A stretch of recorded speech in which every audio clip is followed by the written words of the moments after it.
നമസ്കാരം. ഡി ഫോർമാൻ ഫിലിം ക്ലബിന്റെ ആഭിമുഖ്യത്തിൽ അനശ്വര ജയനെ കുറിച്ചുള്ള ജയൻ സ്മരണ എന്ന ഈ പ്രോഗ്രാമിലേക്ക് നിങ്ങൾക്ക് ഏവർക്കും സ്വാഗതം. ഇന്ന് ജയൻ സ്മരണയിൽ ജയൻ സാറിന്റെ 86ാമത് ജന്മദിനത്തോട് അനുബന്ധിച്ച് തിരുവനന്തപുരം ജയൻ കലാ സാംസ്കാരിക വേദിയുടെ ആഭിമുഖ്യത്തിൽ ഭാരത് ഭവനിൽ വെച്ച് നടന്ന ജയൻ ജന്മദിന ആഘോഷങ്ങളുടെ ചടങ്ങുകളാണ് ഇന്ന് ഈ പ്രോഗ്രാമിൽ.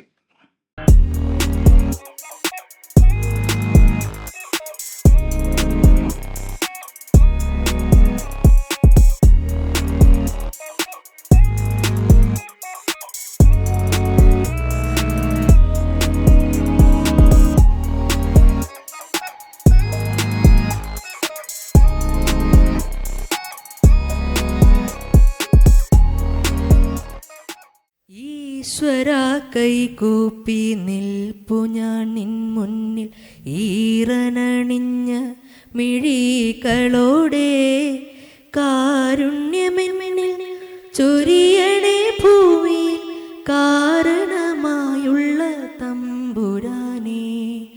അച്ഛനും അമ്മയുമെന്തു പറഞ്ഞാലും അക്ഷരം തെറ്റാതനുസരിച്ചും ഉള്ളിൽ വെളിച്ചം പകരും ഗുരുവിനെ ഉണ്മയിൽ സ്നേഹിച്ചും ആദരിച്ചും കൂടെ പഠിക്കുന്ന കുട്ടികളെ തൻ്റെ കൂടെ പിറപ്പുകളായി നനച്ചും മാതൃഭൂമിക്കായി ജീവൻ ത്യജിച്ചോരെ മാതൃകയായിട്ടും സ്വീകരിച്ചും സ്വീകരിച്ചും. കേരളത്തിൻ്റെ പല ജില്ലകളിൽ നിന്നുള്ള ആൾക്കാർ ഇന്ന് ഈ സദസ്സിൽ എത്തിച്ചേർന്നിട്ടുണ്ട്. കൊല്ലത്ത് നിന്ന് ആശ്രാമം ഭാസി ഉൾപ്പെടെ നമ്മുടെ ഈ സമ്മേളനത്തിൽ സംബന്ധിക്കുവാൻ ജയൻ എന്ന് പറയുന്ന ആ വ്യക്തിയെപ്പറ്റി നമ്മൾ എന്തൊക്കെയാണ് പറയുന്നതെന്ന് അറിയുവാൻ ഒരു കലാകേരളം കാത്തിരിപ്പുണ്ട്. 1980 നവംബർ 16 അദ്ദേഹം ഈ ലോകത്ത് നിന്ന് വേർപെട്ടു പോയെങ്കിലും ഇല്ല, മരിച്ചിട്ടില്ല. ആകാശം മൂടിക്കെട്ടി നിൽക്കുന്ന ഈ അന്തരീക്ഷത്തിലും മഴയുടെ കോള് എപ്പോഴും വേണമെങ്കിലും നമ്മളുടെ ദേഹത്ത് പതിക്കാമെന്നുള്ള ഈ സന്നിഗ്ധ അവസ്ഥയിൽ പ്രിയമുള്ളവരെ, ജയൻ എന്ന് പറയുന്ന ആ നാമധാരിയെ പറ്റി നമ്മൾ എന്താണ് സംസാരിക്കുന്നത്, അതിനെപ്പറ്റി എന്താണ് നമ്മൾ ഇവിടെ ഒരുക്കി വച്ചിട്ടുള്ളത് എന്ന് അറിയുവാനുള്ള താല്പര്യം കൊണ്ടാണ് നമ്മളുടെ മുമ്പിൽ ഇത്ര വ്യക്തികൾ, ആദരണീയരായ വ്യക്തികൾ ഇവിടെ എത്തിച്ചേർന്നിട്ടുള്ളത്. ബഹുമാനപ്പെട്ട ശ്രീ പ്രമോദ് പയ്യന്നൂർ, അദ്ദേഹത്തെ പേര് പറയുന്നതിന് ഞാൻ വിട്ടുപോയി. അതേപോലെ തന്നെ നമ്മളുടെ IAS ഓഫീസറായിരുന്നു ആയ കെ ജയകുമാർ IAS, അദ്ദേഹത്തെ പറ്റി അധികം പറയേണ്ടി വരില്ല. കാരണം നമ്മളുടെ മനസ്സിൽ അദ്ദേഹത്തിൻ്റെ ഗാനങ്ങൾ ഇങ്ങനെ മുളയിട്ട് ഉദ്ഗമിച്ചു കൊണ്ടിരിക്കുകയാണ്. അദ്ദേഹത്തിൻ്റെ ഗാനങ്ങൾ ആകാശവാണിയിലായിരുന്നപ്പോൾ ഞാൻ എത്രത്തോളം അതിനെ കലാപരമായി അവതരിപ്പിച്ചിട്ടുണ്ടെന്നുള്ളത് എനിക്കറിയാം. കേട്ടിട്ടുള്ള ചിലപ്പോൾ നിങ്ങൾക്കും അത് ഓർക്കുന്നുണ്ടാവും. മൂവന്തിയായി ആ ഒരു സങ്കല്പത്തെ, സന്ധ്യ എന്ന് പറയുന്ന ആ സങ്കല്പത്തെ രാവിൻ്റെ വിരൽ സ്പർശനമായി കരുതിക്കൊണ്ട് അങ്ങനെ എന്തു മനോഹരമായിട്ടുള്ള ഭാവനയാണ് അദ്ദേഹം എഴുതി ചേർത്തത്. അതേപോലെ ഞാൻ അദ്ദേഹത്തിൻ്റെ ഒരു ഗാനത്തെ വളരെ വർണ്ണിച്ചിട്ടുള്ളത് എനിക്ക് ഓർമ്മയുണ്ട്. സൂര്യാംശു ഓരോ ഇതൾ പൂവിലും വൈരം പതിക്കുന്നുവോ. അതെ, എത്ര മനോഹരമായ ഭാവനയാണ് അദ്ദേഹത്തിൽ നിന്ന് നമുക്ക് കിട്ടിയിട്ടുള്ളത്. അദ്ദേഹത്തെ മറക്കാൻ പറ്റില്ല. ആ സാന്നിധ്യം നമുക്ക് അത്രത്തോളം ഉത്തേജകമാണ്. അതേപോലെ തന്നെ ശ്രീമതി KK ശൈലജ മാഡവും. ഞാൻ ആദ്യമായിട്ടാണ് അദ്ദേഹം പങ്കെടുക്കുന്ന ഒരു വേദിയിൽ ഇങ്ങനെ നിൽക്കുന്നത്. പ്രിയമുള്ളവരെ, സ്വാഗതം പറയുക എന്നതാണ് എൻ്റെ കർത്തവ്യം. 2012 ഡിസംബർ മാസം 12-ാം തീയതി രജിസ്റ്റർ ചെയ്യപ്പെട്ട കലാസംഘടനയാണ് ഈ ജയൻ കലാ സാംസ്കാരിക വേദി എന്ന് പറയുന്നത്. അതിനു മുമ്പ് ഒരു ജയൻ കലാ സാംസ്കാരിക വേദി ജയൻ സാംസ്കാരിക വേദി ഇവിടെ ഉണ്ടായിരുന്നു. അതിൻ്റെ പ്രവർത്തനം മന്ദീഭവിച്ചിരുന്ന അവസരത്തിൽ ഞങ്ങൾ കുറേ ചെറുപ്പക്കാർ അന്ന് ചേർന്ന് വളരെ ഉത്സാഹഭരിതരായ കുറേ ആൾക്കാർ, അതിൽ പല ആൾക്കാരും ഇന്ന് നമ്മളോടൊപ്പം ഇല്ല എങ്കിലും പ്രിയമുള്ളവരെ, ഇങ്ങനെ ഒരു സംഘടനയുടെ ത്വരിത പ്രയോഗത്തിലുള്ള അതിൻ്റെ പ്രകടനം നിങ്ങൾ കണ്ടുകൊണ്ടിരിക്കുകയാണ്. വർഷം തോറും 2 പരിപാടികൾ വീതം നമ്മൾ ഈ കേരളത്തിൻ്റെ തലസ്ഥാനത്ത് നടത്തിക്കൊണ്ടിരിക്കുകയാണ്. അപ്പോൾ ഇത്തരത്തിൽ ഇതിനെ ഒരു പക്ഷേ ശത്രുക്കളായിട്ടുള്ള വ്യക്തികൾക്ക് വേണമെങ്കിൽ ഇതിനെ പരിഹസിക്കുകയോ അല്ലെങ്കിൽ ഇത് മുമ്പോട്ടൊന്നും ഒരുപാട് പോകാൻ സാധ്യതയില്ല എന്ന് വേണമെങ്കിലും പരിഹസിക്കുന്നതിന് ഇടയായിട്ടുണ്ടെങ്കിൽ പോലും അതൊന്നും കാര്യമാക്കാതെ നിൽക്കുന്ന വ്യക്തികൾ തീർച്ചയായും വളരെ ഉത്സാഹഭരിതരായി ഈ സംഘടനയെ മുമ്പോട്ട് നയിക്കുന്നു എന്നതിൽ എനിക്ക് അഭിമാനമുണ്ട്. സംഘടനയുടെ പ്രഥമ പ്രസിഡന്റ് എന്ന നിലയിൽ എനിക്ക് ഇത്രയും പറയേണ്ട ഒരു ചുമതലയും കൂടി ഉണ്ടല്ലോ. ഞാൻ വളരെ കൃതാർത്ഥനാണ് ഈ സമ്മേളനത്തിൽ നിങ്ങൾക്ക് സ്വാഗതം ആശംസിക്കുവാൻ. സദസ്സിലിരിക്കുന്ന വേദിയിലിരിക്കുന്ന എല്ലാ വ്യക്തികൾക്കും ഹൃദയത്തിൻ്റെ ഭാഷയിൽ സ്വാഗതം പറഞ്ഞുകൊണ്ട് ഞാൻ എൻ്റെ വാക്കുകൾ ഉപസംഹരിക്കട്ടെ. നമസ്കാരം. ജയ് ഹിന്ദ്. ജയൻ കലാ സാംസ്കാരിക വേദിയുടെ പ്രസിഡന്റ് എന്ന രീതിയിൽ വളരെ സന്തോഷത്തോടെയാണ് ഞാനിവിടെ നിൽക്കുന്നത്. കാരണം ഒരു സംഘടന രൂപം കൊള്ളുമ്പോൾ എന്താണോ അതിൻ്റെ മൂല്യം, ആ മൂല്യം ഇന്നും കാത്തു സൂക്ഷിക്കുന്ന ഒരു സംഘടനയാണ് ജയൻ കലാ സാംസ്കാരിക വേദി. അതിനൊരു ഉദ്ദേശം, ഒരു സതുദ്ദേശം മാത്രമേ ഉള്ളൂ: ജയനെ സ്നേഹിക്കുന്ന ഒരു വിഭാഗം മനസ്സുകളുടെ കൂട്ടായ്മ. അതിനകത്ത് രാഷ്ട്രീയമില്ല, സാമ്പത്തിക വ്യത്യാസങ്ങളില്ല, പക്ഷഭേദങ്ങളില്ല, മറ്റൊന്നുമില്ല. ജയനെ സ്നേഹിക്കുന്നവർക്ക് മാത്രം ഒരുമിച്ച് നിൽക്കാവുന്ന ഒരു സംഘടനയാണ് ജയൻ കലാ സാംസ്കാരിക വേദി. ഇതിനിടയിൽ പലരും വന്നു മറ്റു പല ഉദ്ദേശങ്ങളുമായിട്ട്. അവർക്ക് പക്ഷെ നിൽക്കാൻ കഴിഞ്ഞില്ല. കാരണം ആ ഉദ്ദേശമുള്ളവർക്ക് ഒരിക്കലും നമ്മുടെ സംഘടനയിൽ നിലകൊള്ളാൻ കഴിയില്ല. ജയനോടുള്ള ആത്മാർത്ഥമായ ഇഷ്ടവും സ്നേഹവും മാത്രമാണ് നമ്മളെ നയിക്കുന്ന ശക്തി. നമുക്ക് പ്രശ്നങ്ങൾ ഉണ്ടാകുമ്പോൾ പല നല്ലവരുടെയും രൂപത്തിൽ, നല്ല മനുഷ്യരുടെ രൂപത്തിൽ നമ്മളെ വന്ന് സഹായിക്കാൻ ജയന്റെ ആത്മാവ് കൊടുക്കുന്ന ഒരു ശക്തിയുണ്ട്. അതാണ് ഞങ്ങളുടെ ശക്തി. അതല്ലാതെ മറ്റൊന്നും ഞങ്ങളുടെ പുറകിലല്ല. ഇത് മാത്രമാണ് ജയൻ കലാ സാംസ്കാരിക വേദിയുടെ ഈ വിജയത്തിന്റെ പുറകുള്ള രഹസ്യം. സോ ജയൻ കലാ സാംസ്കാരിക വേദിയെ കുറിച്ച് നമ്മുടെ സ്ഥാപക പ്രസിഡന്റ് പറഞ്ഞു. ഏകദേശം 2012 നമ്മൾ രജിസ്റ്റർ ചെയ്തു. അതിന് മുമ്പത്തെ കാര്യങ്ങൾ നമ്മൾ വിട്ടു. കാരണം നമുക്കറിയാം, ഏതൊരു നല്ല കാര്യം ചെയ്യുമ്പോഴും അതിനെ ചൂണ്ടിക്കാണിച്ചിട്ട് അതിൽ കുറ്റങ്ങളും കുറവുകളും കണ്ടുപിടിക്കുക എന്നുള്ളത് മനുഷ്യ സഹജമായ ഒരു ബലഹീനതയാണ്. അതിൽ നമ്മൾ വീണു പോകാതിരിക്കാൻ നമ്മൾ ശ്രമിക്കും തോറും നമ്മൾ വളരെ ശക്തരായി മുമ്പോട്ട് പോകാൻ കഴിയും. നമ്മൾ ചെയ്യുന്നതിൽ നന്മയുണ്ടെന്ന് വിശ്വസിക്കുന്ന ഒരു വിഭാഗം ചെറുപ്പക്കാരുടെ തുടക്കത്തിൽ, ഇപ്പോ ചെറുപ്പക്കാരല്ല, പ്രായം മെല്ലെ മെല്ലെ കൂടുകയാണല്ലോ, എല്ലാവരും കൂടുമല്ലോ അല്ലെ? തീർച്ചയായിട്ടും. അപ്പൊ തീർച്ചയായിട്ടും നമ്മളിവിടെ നിന്ന് ഓർക്കേണ്ടത് ജയനെ കുറിച്ചാണ്. അപ്പൊ ജയനെ കുറിച്ച് 2 വാക്ക് പറയാതെ എന്റെ ഈ അധ്യക്ഷ പ്രസംഗം ഒരിക്കലും പൂർണ്ണമാവില്ല. ജയനെ കുറിച്ച് സത്യത്തിൽ പറയുമ്പോൾ 5 വയസ്സിൽ ഞാൻ ഓർമ്മയിലെടുത്ത് പറയുന്ന കാര്യം, ഒരു ട്രൗസറും ഒരു ഷർട്ടും ഇട്ടുകൊണ്ട് കുറ്റിപ്പുറം മീന ടാക്കീസിലേക്ക് ജയന്റെ സിനിമകൾ ഓടിപ്പോയി ബെഞ്ചിൽ ടിക്കറ്റ് എടുത്ത് കയറിയിരുന്ന ഒരു പയ്യൻ ഞാൻ. ആ ദിവസങ്ങൾ തൊട്ടുള്ള ഓർമ്മകൾ ഇന്നും എന്നെ ജയനുമായി കണക്ട് ചെയ്ത് വെച്ചിരിക്കുക. അന്ന് എന്നെ ആ തിയേറ്ററിലേക്ക് ഓടിച്ച് വരുത്തിയത് എന്താണോ അതേ വേഗതയിൽ ഇന്നും ജയന് വേണ്ടി ഓടി നടക്കുന്ന ഒരു മനസ്സാണ് എനിക്കും എന്നെ പോലെയുള്ള ജയൻ കലാ സാംസ്കാരിക വേദി അംഗങ്ങൾക്കും ഉള്ളത്. ഈ വേഗത്തെ തടയാൻ മറ്റൊരു ശക്തിക്കും കഴിയില്ല. എന്താ കാരണം? നമ്മളെ നയിക്കുന്നത് ജയന്റെ ആത്മാവാണ്. ജയൻ എന്ന് പറയുന്ന വ്യക്തി മറ്റുള്ളവർക്കെല്ലാം ഒരു സാധാരണ സിനിമാ നടൻ എന്നതിൽ നിന്നും വ്യത്യസ്തനാവുന്നത് എങ്ങനെയെന്ന് വെച്ച് കഴിഞ്ഞാൽ, ജീവിതം പ്രാരാബ്ധങ്ങൾ ഉണ്ടാകുമ്പോൾ ഒരു മനുഷ്യൻ, അത് പ്രത്യേകിച്ച് ആണായി ജനിച്ച ഒരാൾ ചെയ്യേണ്ടത് ആദ്യം കുടുംബം.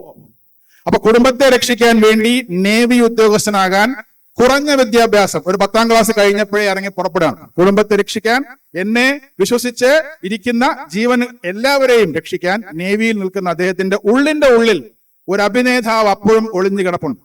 ആ വ്യക്തി അവിടെയും പലയിടത്തും സ്റ്റേജിലും മറ്റു പല പെർഫോമൻസുകളും ചെയ്ത് സിനിമയിൽ അഭിനയിക്കണമെന്ന ആഗ്രഹവുമായിട്ട് എറണാകുളത്ത് വന്ന് ഇറങ്ങുന്നു. എറണാകുളത്ത് വെച്ച് അദ്ദേഹം പല ഹോട്ടലുകളിലും താമസിക്കുന്നു. അവസരങ്ങൾ നടക്കുന്ന സമയത്ത് ജോസ് പ്രകാശ് എന്ന് പറയുന്ന നമ്മുടെ പഴയകാലത്തെ വില്ലൻ, അദ്ദേഹം ഒരു കാരണമാകുന്നു. ഇദ്ദേഹത്തെ ഒരു സംവിധായകനിലേക്ക് ചെല്ലുന്നു. ആ സംവിധായകൻ ഒരു ഗാനം ആലപിക്കാൻ വേണ്ടി മാത്രം ആദ്യം അദ്ദേഹത്തെ നിർദ്ദേശിക്കുന്നു. പിന്നീട് മെല്ലെ മെല്ലെ എന്താ പറയാ, അടിവെച്ച് ബ്ലാക്ക് ആൻഡ് വൈറ്റ് കാലഘട്ടത്തിൽ ഒരുപാട് കാലം അടി വാങ്ങിച്ചുകൊണ്ട്, അതായത് സാധാരണ നായകന്മാർ പൂർണ്ണ നായകന്മാരാകുന്നത് വില്ലന്മാർ എത്ര അടി വാങ്ങിക്കുന്നതിനനുസരിച്ചാണ്. ആ രീതിയിൽ ഒരുപാട് ബ്ലാക്ക് ആൻഡ് വൈറ്റ് സിനിമകളിൽ വെറും അടി വാങ്ങിച്ചു നിന്ന ജയൻ കാലഘട്ടം പിന്നെ ആത്മാർത്ഥമായ നടനാകണമെന്നും മലയാളികളുടെ മനസ്സിൽ എന്നും ഇടം പിടിക്കണമെന്നുള്ള ഒരു തീരുമാനം നേരത്തെ മേലെ സ്വർഗലോകത്ത് അല്ലെങ്കിൽ ദൈവത്തിന് മുമ്പിൽ തീരുമാനിക്കപ്പെട്ടതുപോലെ അദ്ദേഹത്തിന് ബ്ലാക്ക് ആൻഡ് വൈറ്റിൽ നിന്നും കളർ വരുന്ന കാലഘട്ടത്തിൽ ആയപ്പോഴേക്കും ഹീറോയിസം എന്ന് പറയുന്ന ശരപഞ്ചരം പോലൊരു സിനിമ, തീർച്ചയായും നിങ്ങളെല്ലാം ഓർക്കുന്നുണ്ടാകും. ശരപഞ്ചരം എന്ന് പറയുന്ന സിനിമയിൽ നായകനേക്കാൾ ഏറ്റവും കൂടുതൽ നമ്മളെ ഇഷ്ടപ്പെട്ടതും നമ്മൾ ഇന്നും ഓർക്കുന്നതും വില്ലനെയാണ്. കംപ്ലീറ്റ് മുഴുവനും ഒരു വില്ലത്തരം മാത്രമുള്ളൊരു വ്യക്തിയെ നമ്മൾ ഇന്നും ഓർക്കുന്നു. അപ്പോ ഹരിഹരൻ സാർ എന്ന് പറയുന്ന ഒരു സംവിധായകനെ നമ്മൾ ഓർക്കേണ്ടതുണ്ട്. എന്താ കാരണം? തീർച്ചയായും അദ്ദേഹം കൊടുത്ത ആ ഒരു ക്യാരക്ടർ നമ്മുടെ എല്ലാം മനസ്സിലേക്ക് ജയനെ കയറ്റി ഇരുത്തി എന്നുള്ളതാണ്. നമുക്ക് അറിഞ്ഞുകൂടാ ഇനി ഇത് എങ്ങോട്ട് പോകുന്നു. കാരണം മുഴുവനും വില്ലത്തരം മാത്രമുള്ള ഒരു വ്യക്തിയാണ് നമ്മൾ മനസ്സിലേക്ക് കയറിപ്പോയി. അറിയാതെ ആ പൗരുഷമാ, നോട്ടമാ, നടത്തമാ, മൂളൽ, അടിക്കുന്ന അടി പോലും ക്വിന്റൽ കണക്കിനുള്ള അടി എന്ന രീതിയിൽ അത്രയും വില്ലത്തരം കാണിച്ച അദ്ദേഹം പിന്നീട് അങ്ങോട്ട് നമുക്ക് എല്ലാവർക്കും അറിയാം, കിട്ടുന്ന വേഷങ്ങളെല്ലാം ഭംഗിയായി ചെയ്ത് ചെയ്ത് ചെയ്ത് ചെയ്ത് അങ്ങാടി പോലെയുള്ള ഒരു സിനിമയിലേക്ക് എത്തുമ്പോൾ ഒന്ന് മനസ്സിലാക്കേണ്ടതുണ്ട്, സ്വയപ്രയത്നം കൊണ്ടും ദൃഢനിശ്ചയം കൊണ്ടും മാത്രമേ ജീവിതത്തിൽ നേട്ടങ്ങൾ ഉണ്ടാകൂ എന്ന് വ്യക്തമായി തെളിയിച്ച ഒരേ ഒരു നടൻ ജയനാണ്. ദൃഢനിശ്ചയവും സ്വയപ്രയത്നവും കൊണ്ട് മാത്രമേ നമുക്ക് നേട്ടങ്ങൾ ഉണ്ടാവൂ. മറ്റുള്ളവർ കൊണ്ടും തരുന്നതൊന്നും നമുക്ക് ശാശ്വതമായി നമ്മുടെ കൂടെ നിലനിൽക്കില്ല എന്നുള്ളതിന് ഏറ്റവും നല്ല ഉദാഹരണമായി നിലകൊള്ളുന്ന വ്യക്തിയാണ് ഇന്നും നമ്മളെ വിട്ടുപോയി ഇത്രയും കാലമായിട്ട് നമ്മുടെ മനസ്സിൽ നിലകൊള്ളുന്ന ആ ജയൻ. ജയനെ കുറിച്ച് ഇത്രയും ഒരു ആവേശഭരിതനാവേണ്ട ഒരു സാഹചര്യം എന്ന് പറഞ്ഞാൽ ജയനെ കുറിച്ച് സംസാരിക്കുമ്പോൾ നമുക്ക് എന്നും ഉത്സാഹമാണ്. അന്നും 15 വയസ്സ് 16 വയസ്സാണ്. ജയനെ കുറിച്ച് സംസാരിക്കാൻ തുടങ്ങിയാൽ നമുക്ക് വേദനയില്ല, സങ്കടങ്ങളില്ല, ഒന്നുമില്ല. കാരണം അദ്ദേഹമാണ് നമ്മുടെ ഊർജം, ജയൻ കലാ സാംസ്കാരിക വേദിയുടെ ഊർജം. പിന്നെ ഇന്ന് ഈ ജയൻ ജന്മദിനാചരണത്തിൽ നമ്മൾ ആദരിക്കുന്ന വ്യക്തിയെ കുറിച്ച് ഒരു വാക്ക്. കാരണം നമ്മൾ അദ്ദേഹത്തോട് പറഞ്ഞപ്പോൾ അദ്ദേഹം പറഞ്ഞു അതിന് മാത്രം ഇപ്പൊ പോലും അദ്ദേഹം ചോദിച്ചു ഞാൻ എന്താ ചെയ്ത്. അത് തന്നെയാണ് അദ്ദേഹത്തിന്റെ വലിപ്പം. നമ്മൾ എന്തൊക്കെ ചെയ്തു എന്ന് എണ്ണി എണ്ണി പറഞ്ഞുകൊണ്ട് എവിടൊക്കെ പറയാൻ പറ്റും അവിടൊക്കെ പറയുന്നവരുടെ കൂട്ടത്തിൽ ഇന്നും അദ്ദേഹം എന്നോട് ചോദിക്കുകയാണ് ഞാൻ അതിന് മാത്രം എന്ത് ചെയ്തു. പക്ഷെ അതാണ് അദ്ദേഹത്തിന്റെ ഈ എളിമ എന്ന് ഞങ്ങൾ മനസ്സിലാക്കുന്നുണ്ട്. ആ എളിമയെയും, എന്നാൽ ഒരു വ്യക്തി സിനിമയിൽ അച്ഛൻ ഡയറക്ടറാണ്, കൃഷ്ണനായർ സാറിന്റെ മകൻ. അപ്പൊ അദ്ദേഹം സിനിമയിലേക്ക് നേരിട്ടങ്ങ് പോകാം. പക്ഷേ വിദ്യാഭ്യാസത്തിന്റെ ഇമ്പോർട്ടൻസ്, ഒരു വ്യക്തിയുടെ ജീവിതത്തിൽ വിദ്യാഭ്യാസം അത് നേടി IAS പോലുള്ള ഉന്നത പദവിയിലെത്തി അവിടെ നിന്ന് പല പല സ്ഥാനങ്ങളിൽ നിന്ന് എല്ലാം ചെയ്യുന്ന സമയത്ത് സിനിമയുമായിട്ട് ബന്ധപ്പെട്ട ഗാനം, എന്താ പറയാ, കുട്ടികൾക്ക് വേണ്ടിയുള്ള സിനിമകൾ, ബുക്കുകൾ എന്ന രീതിയിൽ എല്ലാ മേഖലയിലും എല്ലാ രീതിയിലും തന്റെ കഴിവ് തെളിയിച്ചു. IAS ആയിട്ട് റിട്ടയർ ചെയ്തു. നമ്മുടെ ഗവൺമെന്റിനുള്ള സെക്രട്ടറി ആയിരുന്നു എന്നൊക്കെ പറയുമ്പോൾ ഒരു വ്യക്തിക്ക് മനസ്സിലാക്കാൻ പറ്റണം വിദ്യാഭ്യാസത്തിന്റെ ഇമ്പോർട്ടൻസും എടുത്തു കാട്ടുന്നു, കലാപരമായിട്ടുള്ള ഇഷ്ടങ്ങളും മുമ്പോട്ട് കൊണ്ടുപോകുന്നു. എല്ലാം സമ്മിശ്രമായി ഒത്തിണങ്ങിയ ഒരു മനസ്സിന്റെ ഉടമ നമ്മുടെ ജയകുമാർ. അതിനകത്തൊരു സംശയവുമില്ല. അത്തരത്തിലുള്ള വ്യക്തികളെയാണ് നമ്മൾ ആദരിക്കേണ്ടത്. അതിലെ തീരുമാനം. കാരണം സാധാരണ കലയിലേക്ക് പോകുന്നവർ വിദ്യാഭ്യാസം വിടും, വിദ്യാഭ്യാസത്തിലേക്ക് പോകുന്നവർ കലയിലേക്ക് പോകാൻ പേടിക്കും. എന്താ കാരണം? വിദ്യാഭ്യാസം കൈവിട്ട് പോകുന്നു. ഇങ്ങനത്തെ കോർത്തിണക്കി രണ്ടും കൂടെ ഊടും പാവും പോലെ കൊണ്ടുപോകാൻ കഴിയാന്ന് പറഞ്ഞാൽ അത് നല്ലൊരു സ്ട്രെങ്ത് ഉള്ള മനസ്സിനെ പറ്റുള്ളൂ. ദൃഢനിശ്ചയം വേണം. അവിടെയും അദ്ദേഹം അതിനൊരു എടുത്തുകാട്ടാണ്. സോ തീർച്ചയായിട്ടും നമ്മുടെ ഈ വേദിയിലേക്ക് ഇത്രയും ആളുകൾ വന്നതിന്റെ കാരണം ജയൻ മാത്രമാണ്. ജയനെ സ്നേഹിക്കുന്ന, ജയനെ കുറിച്ച് ഓർക്കുന്ന നല്ല മനസ്സുകൾ ഒത്തുകൂടിയ ഈ വേളയിൽ, ആക്ച്വലി ഇവിടെ പറഞ്ഞിരുന്നു ജൂലൈ 25-നാണ് അദ്ദേഹത്തിന്റെ ജന്മദിനം. പക്ഷെ നമുക്കറിയാം എല്ലാം ഒത്തുവരുന്ന സമയത്ത് നമുക്കൊരു ദിവസം, അതുകൊണ്ടാണ് നമ്മൾ ഇന്ന് ഇവിടെ ഒത്തുകൂടാൻ തീരുമാനിച്ചത്. ഇന്നിപ്പോ ഒരു വർക്കിംഗ് ഡേ ആയതുകൊണ്ട് തന്നെ തീർച്ചയായിട്ടും എന്തുണ്ട്, അതിന്റെ ഒരു കുറവ് ചിലപ്പോൾ സദസ്സിലുണ്ടാകാം, വേദിയിലുണ്ടാകാം. അതിന്റെ കാരണം വർക്കിംഗ് ഡേയ്സിൽ ഇങ്ങനത്തെ ഈവനിങ് പ്രോഗ്രാമിൽ എല്ലാവരും തിരക്കാണ്, എല്ലാവർക്കും ബിസി ആയതുകൊണ്ട് അല്ലേ. സോ തീർച്ചയായിട്ടും എല്ലാ വ്യക്തികൾക്കും സത്യത്തിൽ സ്നേഹത്തിന്റെ ഭാഷയിൽ ഒരു പ്രാവശ്യം കൂടെ ഞാൻ എൻ്റെ സന്തോഷവും സ്നേഹവും പങ്കിടുകയാണ്. ഇവിടെ നമ്മുടെ അവാർഡ് അല്ലെങ്കിൽ ആദരിക്കാൻ എത്തിച്ചേർന്ന ശൈല ടീച്ചർ നമ്മൾ വിളിച്ചപ്പോൾ ടീച്ചറും പറഞ്ഞ ഒറ്റ കാര്യമുള്ളൂ, ഞാൻ ഏറ്റവും അധികം ഇഷ്ടപ്പെടുന്നൊരു നടനാണ് ജയൻ. അപ്പൊ എനിക്ക് വരാൻ വളരെ സന്തോഷമുണ്ട്. നമ്മൾ പോലും പ്രതീക്ഷിച്ചില്ല. നിങ്ങളുടെ സെക്രട്ടറി വിളിച്ചപ്പോൾ നമ്മൾക്ക് കിട്ടിയ ആദ്യത്തെ ഒരു സെന്റൻസ് ആയിരുന്നു, എനിക്ക് ഏറ്റവും ഇഷ്ടപ്പെട്ട നടനാണ്, ഞാൻ വരും. അപ്പോ നമ്മൾ പോലും അറിയാതെ ജയനെ സ്നേഹിക്കുന്ന എത്ര ആളുകൾ, അതാണ് ഈ പറയുന്ന വ്യക്തിത്വത്തിന്റെ ഒരു അടയാളം. നമ്മുടെ പ്രശാന്ത് സാറിന് വേറൊരു അർജന്റ് മീറ്റിംഗുള്ള അദ്ദേഹം പോയി. നമ്മുടെ എല്ലാ വേദികളിലും ശ്രദ്ധിച്ചു കാണും, ജയൻ കലാ സാംസ്കാരിക വേദിയുടെ എല്ലാ വേദിയിലും എന്നും ഞങ്ങളോടൊപ്പം നിൽക്കുന്ന ആളാണ് പ്രശാന്ത് സാർ. പക്ഷെ ഇന്നൊരു വേറെ ബിഷപ്പൊക്കെ പങ്കെടുക്കുന്ന ബിഷപ്പ് ഹൗസിൽ എന്തോ ഒരു പ്രോഗ്രാം ആയതുകൊണ്ട് അദ്ദേഹം പോകേണ്ടി വന്നു. അദ്ദേഹത്തിന്റെയും മനസ്സ് ഇവിടെയാണ് അദ്ദേഹം പോയെങ്കിൽ. സോ എല്ലാവർക്കും ഈ ജയൻ കലാ സാംസ്കാരിക വേദിയുടെ ഈ വേദിയിലേക്ക് തന്നെ എല്ലാവർക്കും ഇനിയും നീട്ടിക്കൊണ്ടുപോകുന്നില്ല, ആളുകൾ സംസാരിക്കേണ്ടതുണ്ട്. സോ ഇവിടെ എത്തിച്ചേർന്ന എല്ലാ വ്യക്തികൾക്കും ജയന്റെ ആ സ്നേഹം തുളുമ്പുന്ന പുഞ്ചിരിയോടുകൂടിയുള്ള മുഖം ഓർത്തുകൊണ്ട് എല്ലാവർക്കും നമസ്കാരം, നന്ദി. ജയൻ കലാ സാംസ്കാരിക വേദിയുടെ ജയൻ ജന്മദിനാചരണവും ആദരവും നൽകുന്നതിന് വേണ്ടി ഈ പ്രോഗ്രാമിന്റെ ഉദ്ഘാടനം നിർവഹിക്കുന്നതിന് വേണ്ടിയും മുൻ ആരോഗ്യമന്ത്രിയും MLA-യുമായ ശ്രീമതി KK ശൈലജ ടീച്ചറെ സ്നേഹപൂർവ്വം ആദരപൂർവ്വം സ്വാഗതം ചെയ്യുന്നു.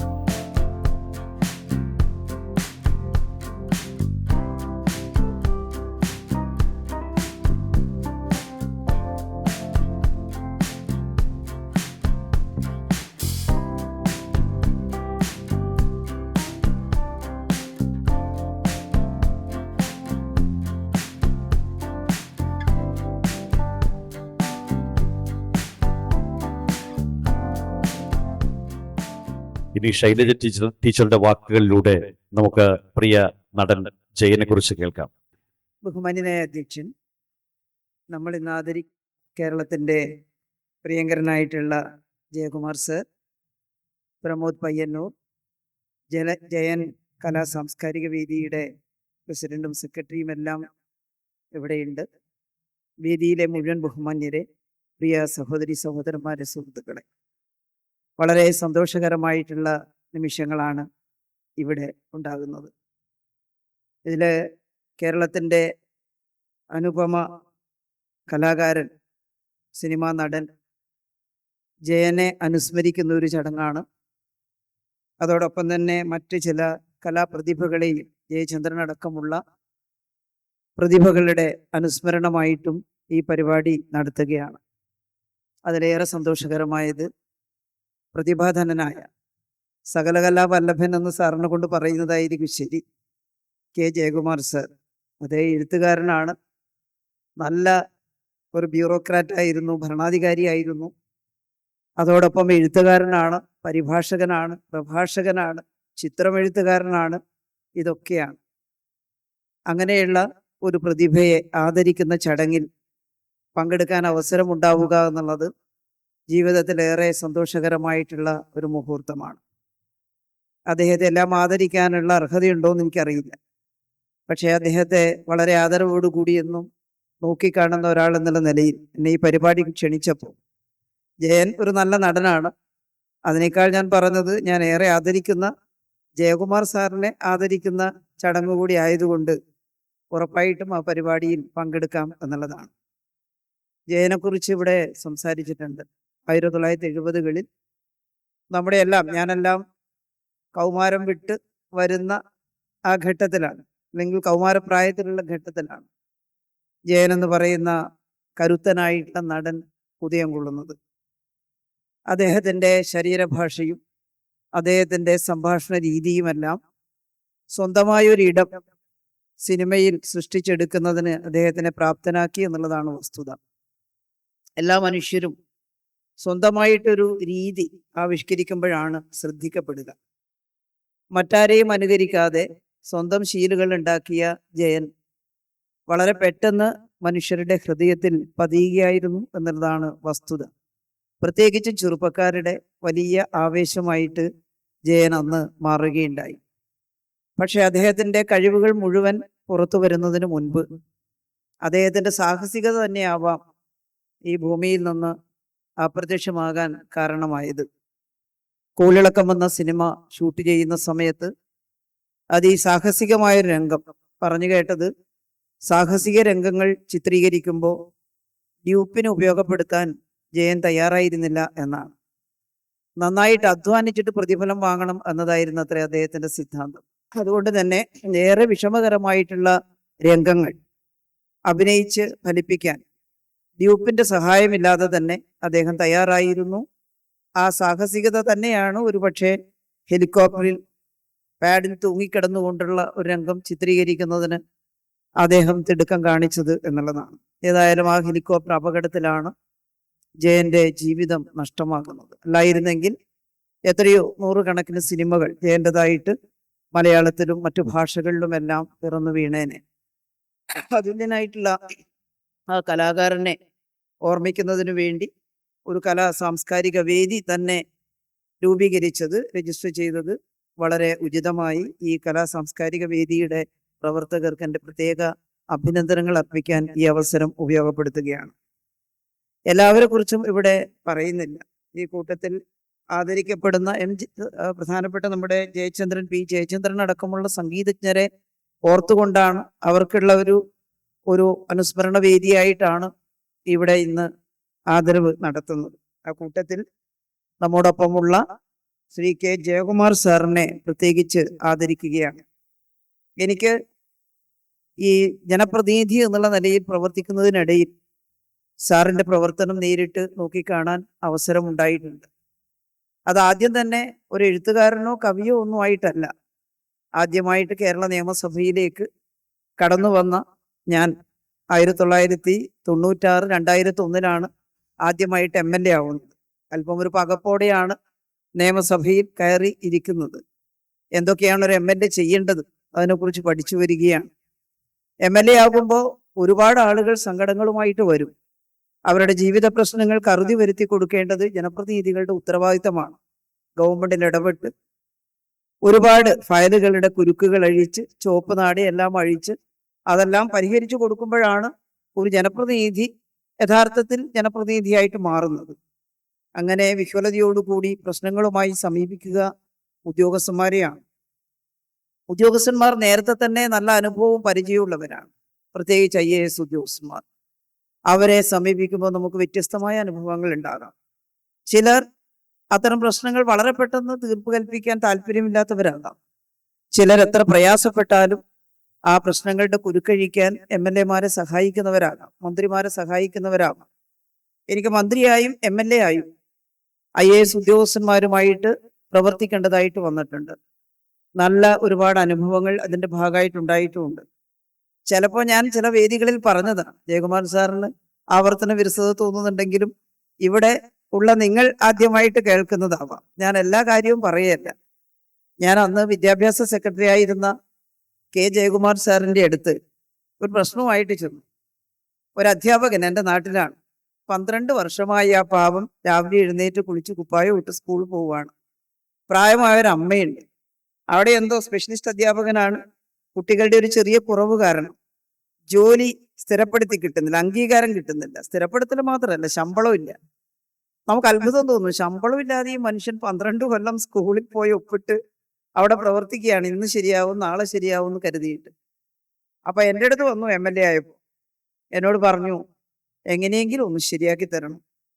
എൻ്റെ അമ്മ മരിക്കുന്നതിന് മുമ്പേ സർക്കാരിൻ്റെ ഒരു ചെറിയ കാശ് വാങ്ങിയിട്ട് അമ്മക്കത് കാണണം, മോൻ സർക്കാരിൻ്റെ ശമ്പളം വാങ്ങുന്നത്. അങ്ങനെ അമ്മ മരിക്കുന്നതിന് മുമ്പേ ഇത് ശരിയായാൽ ഞാൻ കൃതാർത്ഥനായി എന്നാണ്. ഞാൻ പറഞ്ഞു, എനിക്ക് അറിയില്ല ശരിയാക്കാൻ പറ്റുമോ ഇല്ലയോ എന്നുള്ളത്. ഞാനത് ജയകുമാർ സാറിൻ്റെ അടുത്ത് കൊടുത്തു. യഥാർത്ഥത്തിൽ ഈ ചുവപ്പ് നാടാന്നെല്ലാം പറയുന്നത് വിദ്യാഭ്യാസ വകുപ്പിലും ഒന്ന് വളരെ വളരെ രൂഢമൂലമായിരുന്നു ആ വസ്തുത എന്നുള്ളത് നമുക്കറിയാം. ഒരുപാട് ഫയലുകൾ അവിടെ ഉറങ്ങിക്കിടപ്പുണ്ടായിരുന്നു. ആ ഫയലുകളെല്ലാം ക്ലിയർ ആക്കുന്നതിന് വേണ്ടി അദ്ദേഹം ഒരു വലിയ ശുദ്ധീകരണ യജ്ഞം തന്നെ വിദ്യാഭ്യാസ വകുപ്പിൽ നടപ്പിലാക്കിക്കൊണ്ടിരിക്കുകയാണ്. ഞാൻ ചെന്നപ്പോൾ ഈ പേപ്പർ മേടിച്ചു വെച്ചു, അന്വേഷിക്കാം ശരിയാക്കാമെന്ന് പറഞ്ഞു. അത് അന്വേഷിച്ചു, ആ ഫയൽ തപ്പിയെടുത്തു. എന്നിട്ട് എന്നെ വിളിച്ചു. ഞാൻ അവിടെ ചെന്നപ്പോൾ പറഞ്ഞു, വിദ്യാർത്ഥികളുടെ കുറവുണ്ട്, ഏതെങ്കിലും 2 സ്കൂൾ ക്ലബ്ബ് ചെയ്തെടുത്താൽ ചിലപ്പോൾ നമുക്കിത് പാസ്സാക്കി കൊടുക്കാൻ പറ്റും, അങ്ങനെ ഒരു പരിഹാര മാർഗമുണ്ട്. അങ്ങനെ ചെയ്ത് ആ പാവത്തിന് ആ ജോലി ശരിയാക്കി 12 വർഷത്തിന് ശേഷം ആ ജോലി അദ്ദേഹത്തിന് ശരിയായി. അദ്ദേഹം സർക്കാരിന്റെ ശമ്പളം വാങ്ങുന്നത് കണ്ടിട്ടേ അദ്ദേഹത്തിന്റെ അമ്മ മരണപ്പെട്ടിട്ടുള്ളൂ. ആ ജയകുമാർ സാറിനെ എങ്ങനെയാണ് നമ്മൾ മറക്കുക? ഒരു വലിയ അനുഭവമാണ്, ജീവിതത്തിന്റെ ഏടുകളിൽ എവിടെയോ കൊത്തിവെക്കപ്പെട്ടൊരു അനുഭവമാണ്. അതുപോലെ മറ്റൊന്നും ഉണ്ടായിരുന്നു. സാറ് ചിലപ്പോൾ ഓർമ്മിക്കുന്നുണ്ടാവില്ല, കാരണം 100,000 അനുഭവങ്ങൾ പല MLA-മാരിലൂടെയും ജനപ്രതിനിധികളുടെയും അല്ലാതെയും ഒക്കെ ഇതുപോലെ കെട്ടഴിച്ചിട്ടുണ്ടാവും IAS-കാരൻ എന്നുള്ള നിലയിൽ. പക്ഷേ മറ്റൊരനുഭവം, ഒരു മാഷയ്ക്ക് ഒരു അവാർഡ് കിട്ടി. അന്ന് സ്പോർട്സ് വിഭാഗത്തിലെന്തോ ഉള്ള ഒരു അവാർഡാണ്. അന്ന് 25,000 രൂപയായിരുന്നു ആ അവാർഡ് തുക. കുറച്ച് വർഷങ്ങൾക്ക് മുമ്പാണ്.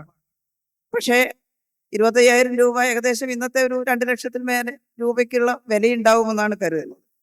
അവാർഡ് കിട്ടിയെന്നല്ലാതെ ഈ പണം അദ്ദേഹത്തിന് കിട്ടുന്നില്ല. അത് എന്നോട് പറഞ്ഞു, അവാർഡിൽ പൈസയൊക്കെ പറഞ്ഞിട്ടുണ്ട്, പക്ഷെ തുക കിട്ടുന്നില്ല.